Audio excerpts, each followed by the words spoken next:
To my new blog. जय श्री कृष्ण आप सभी को, राधे राधे। कैसे हो आप सब? आशा करती हूँ आप सभी अच्छे और स्वस्थ होंगे और स्वागत है आपका सारस्वत फैमिली ब्लॉग में। तो शाम का टाइम हो रहा है और मैंने ब्लॉग स्टार्ट अभी से किया है क्योंकि मुझे सुबह इतना टाइम मिला नहीं और दूसरे चैनल पर भी मैं थोड़ा सा काम कर रही हूँ। अब वाली साड़ी पहनी है और आज गुरुवार है तो मैंने सोचा ये वाला कलर आज पहन लेते हैं, पीला। और काफ़ी आज ठंडा मौसम हो रहा है हमारे यहाँ, वो बदल हो रहे हैं तो धूप बिल्कुल भी नहीं निकली। आज वैसे भी गुरुवार है तो मैं कपड़े नहीं धोती हूँ। ऐसा कहते हैं कि गुरुवार को कपड़े नहीं धोना चाहिए। अधिकतर तो पोंछा भी नहीं लगाते हैं लोगों के घरों में। गुरुवार को ऐसा माना जाता है कि पोंछा नहीं लगाना चाहिए, लेकिन पोंछा नहीं लगाती ना तो मेरा घर गंदा बहुत दिखता है, तो इस कारण मैं पोंछा लगा लेती हूँ लेकिन कपड़े नहीं धोती। और बस अभी बैठी हुई थी, अब करूँगी मैं खाने की तैयारी क्योंकि शाम हो गई है और खाना बनाना है। तो देखते हैं कि खाने में क्या बनेगा। शायद पत्ता गोभी की सब्ज़ी शायद मैं बनाऊँगी। और बुखार जैसा हो रहा है, पता नहीं क्या हो जाता है, समझ में नहीं आता है। शाम आते आते ऐसा सिर दर्द दुखने लग जाता है। और क्यों होता है ये कि जैसे कि मैं उस टाइम पे गिर गई थी। मैं काफ़ी टाइम हो गया, जैसे गर्मियों का टाइम था तो पानी फैल गया था तो मैं गिर गई थी। गिरने के बावजूद मैं यहाँ पे गिरी तो मेरे सिर में यहाँ पे चोट आई। तो वो बस जब भी बदल होते हैं तो मेरे ये सिर बहुत दुखता है। और ऐसे मैं बाल भी हम ऐसे कंघी करती हूँ ना तो भी मेरा ये सिर में ना ऐसे छूने में ऐसे दुखता है, पता नहीं क्या है। चोट बहुत ज़्यादा लगी थी उस टाइम पे, मैं बच ही गई थी। तो गर्मी का टाइम था, पानी के कारण मैं फिसलना हो गया था। तो अभी इस ब्लॉग में मैं आपको अपनी कुछ चीज़ें शेयर करने वाली हूँ। जैसे कि आप लोगों के कमेंट आ रहे थे और कुछ लोगों ने मुझे पूछा भी है और उन्होंने मुझे बोला है कि आप शेयर करो ये वाली। मेरा है ही इसी चीज़ का रियल लाइफ ब्लॉग है मेरा ये। तो ये फैमिली ब्लॉग है और अपने फैमिली के बारे में बातें करने का है और अपनी चीज़ें शेयर करने का है। बस कुछ लोग बोल रहे हैं कि आपने ये चैनल वो वाला क्यों बनाया, उस पर क्यों नहीं है। तो मैं दोनों पे ही अपनी ही ब्लॉग ही शेयर करती हूँ। और इस वाले चैनल थोड़ा सा अलग है कि इसमें मेरे के फैमिली को भी दिखाऊंगी और उसमें भी दिखाऊंगी, लेकिन कुछ चीज़ें इसमें मैं शेयर करूँगी और बताऊँगी। तो काफ़ी टाइम से वो चीज़ें चल रही थी तो मैंने सोचा आज मैं आपसे बात ही कर लेती हूँ। तो आपकी शादी को कितने साल हो गए? तो मेरी शादी को 12 साल हो गए और 13वां लग गया है शादी को, और 13वां साल लग गया है। और कितने मेंबर हैं आपकी फैमिली में? तो मेरी फैमिली में बहुत सारे मेंबर हैं, बहुत बड़ा परिवार है मेरा।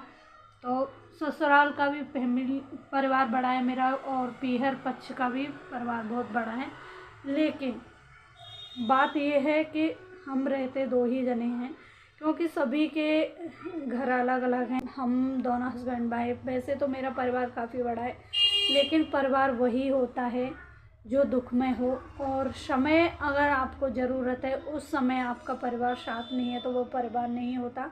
बस यही मेरा कहना है, क्योंकि मैं भी इस चीज़ों में बहुत वो करती थी कि परिवार परिवार परिवार परिवार परिवार। मुझे बहुत लगाव था परिवार से और कुछ भी होता था ना इतना मेरा दुख, मुझे बहुत दुख होता था। लेकिन कुछ चीज़ें ऐसी हुई जो मैं आप लोगों के साथ शेयर नहीं करूँगी क्योंकि मुझे नहीं लगता कि वो चीज़ें शेयर करी जाएं। और उन चीज़ों से को याद करना मेरे लिए बहुत डिफ़िकल्ट है और मैं बहुत परेशान हो जाती हूँ। उन चीज़ें मेरे सामने कभी कभी मुझे याद भी आ जाती हैं, मेरा पूरा दिन ऐसा ख़राब जाता है ना। मैं नहीं चाहती कि मैं वो चीज़ें याद करूँ। तो मैं अगर वक्त ऐसा लगेगा कि मुझे शेयर करनी चाहिए तो मैं आगे शेयर करूँगी ज़रूर आप लोगों के साथ, अगर तुम लोग चाहोगे तो। लेकिन अभी मुझे नहीं लगता कि अभी मुझे कुछ बोलना चाहिए इस चीज़ के बारे में।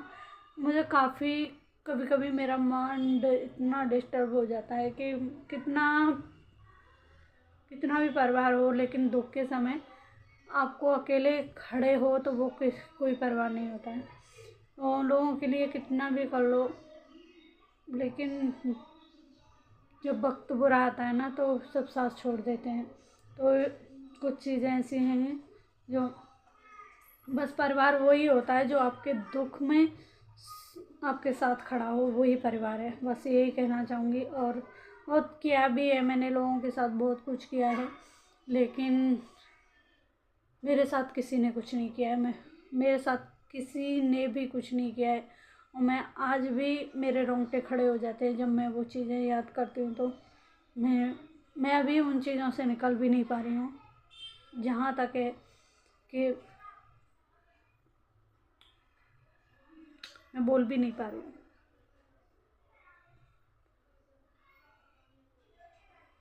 मैं बोल भी नहीं पाती हूँ और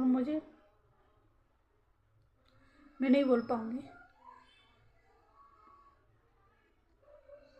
क्योंकि जिस टाइम पे मुझे ज़रूरत थी ना, उस टाइम पे मेरे साथ कोई नहीं था, कोई भी नहीं था, सिवाय दो तीन जने मेरी लाइफ में बहुत इम्पोर्टेंट हैं। और पहले लोग मेरी लाइफ में बहुत इम्पोर्टेंट थे और बहुत मुझे उनका बहुत दुख भी लगता था। और मैंने किया भी है बहुत उन लोगों के साथ। उन लोगों को पता भी है कि हमारे साथ क्या किया है उन्होंने।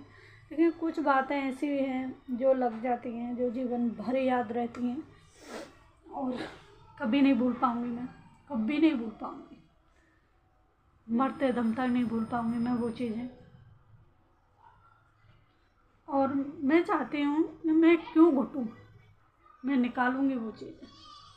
मैं बीमार हो रही हूँ उन चीज़ों से, क्योंकि मैंने बहुत दबाया है, बहुत दब के कूट के मैं बीमार होती जा रही हूँ उन चीज़ों से। तो अब ज़्यादा कुछ नहीं बोलूँगी मैं, और मुझे नहीं बोलना है। मुझे ऐसे लोगों को इस 2024 में बिल्कुल ना तो याद करना है, और ना ही मुझे उन लोगों से कोई भी कभी भी नहीं रखना है। कोई भी, जैसे बहुत लोग कहते हैं नहीं नहीं नहीं, ऐसा नहीं ऐसा नहीं ऐसा नहीं। अरे आप लोग रखो ना, आपको किसने रोका है? आप लोग रखो, हमको नहीं रखना। बस यही कहना होंगे, और जिसके लिए भी कह रही हूँ वो समझ गए होंगे। तो बस यहीं तक है मेरी बातें।